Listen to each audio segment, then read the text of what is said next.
Salve bando de loucos, aqui é o canal Corinthians 247, trazendo a elite das notícias do nosso todo-poderoso timão. Já senta o dedo no like, e se não for inscrito, certeza que é corno. Bora pro vídeo. Texto em que o autor apresenta e defende suas ideias e opiniões, a partir da interpretação de fatos e dados. Futebol mudou e Luxemburgo terá que se adaptar a uma nova linguagem. Receba os novos posts desta coluna no seu e-mail. O Corinthians tem um jogo importantíssimo pela Libertadores, na Neoquímica Arena, contra o Independiente Del Valle, nesta terça-feira, 2. É uma chave difícil, porque são 3 times Corinthians, argentinos de Ares e Independiente Del Valle para 2 vagas e outra equipe, Liverpool, bem fraca, que será difícil causar algum dano a alguém. Antes de começar, a minha análise era de que o time do Parque São Jorge deveria ganhar as 2 do mais fraco e não perder em casa para os concorrentes. Mas depois de vencer no Uruguai, perdeu em casa para os argentinos. Por isso, não pode pensar em empatar esta noite para não entrar em desespero. Porque, nos jogos de volta, jogará na Argentina e na Colômbia precisando vencer de qualquer forma. Não preciso repetir que o Corinthians nada apresentou de futebol este ano, mostrando-se desorganizado em campo. Nenhum treinador desde a saída do Carille conseguiu fazer essa equipe jogar bem.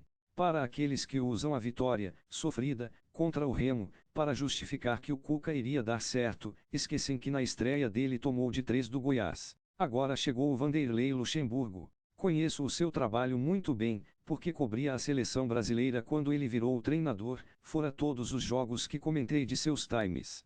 Acho o Vanderlei um ótimo treinador, sendo um dos poucos que conseguem enxergar o jogo, percebendo rapidamente que peça mudar ou qual posicionamento trocar.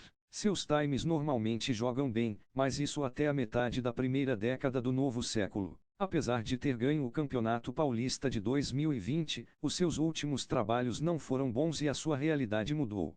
Antes ele era contratado para conquistar títulos e depois começou a ser contratado para salvar times, e essa nunca foi a sua praia.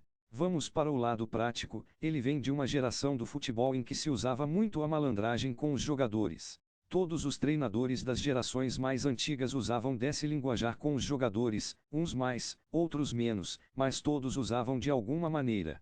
Existiam aqueles que eram autoritários para segurar o ímpeto dos jogadores para saírem e beberem, e outros liberavam para ter o grupo ao seu lado. O estilo do Vanderlei era de ter o grupo com ele e sempre funcionou muito bem, porque a linguagem permaneceu a mesma por muitos anos.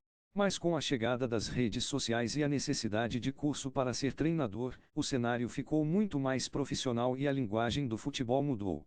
A malandragem funcionava quando o futebol era malandro, mas estamos em outros tempos. Quantos jogadores do atual elenco do Corinthians já trabalharam com o Vanderlei? Quantos viram seu passado glorioso? Nenhum. E eu acho que a dificuldade maior será na linguagem e não na tática ou no modo de treinamento. Os jogadores precisam entender as histórias, as piadas, o tipo de conversa.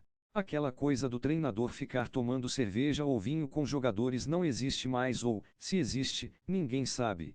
Hoje à noite o time precisa ter uma postura diferente, e talvez a chegada do Vanderlei possa ter um efeito motivacional na equipe.